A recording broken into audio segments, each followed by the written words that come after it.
या क्षणाला काय भावना आणि बाळासाहेब जर आज असते तर काय वाटलं असतं त्यांना?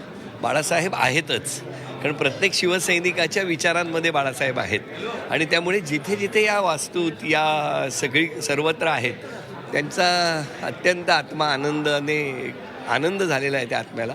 कारण खरंच हा आनंदाचा क्षण आहे, दोन भाऊ एकत्र येणं आणि महाराष्ट्रासाठी ही अत्यंत महत्त्वाची गोष्ट घडते आहे. त्या क्षणाचे आपण सगळे साक्षीदार आहोत. खूप आनंद आहे. जागा वाटपाचा तिढा सुटलाय का हा प्रश्न अजूनही अनुत्तरित राहतोय, त्याला फुलस्टॉप आजच्या पत्रकार परिषदेतनं मिळेल का? तुमच्यासारखा मीही आता उत्सुक आहे या प्रश्नाचं उत्तर आपल्याला कसं मिळतं हे बघण्यासाठी.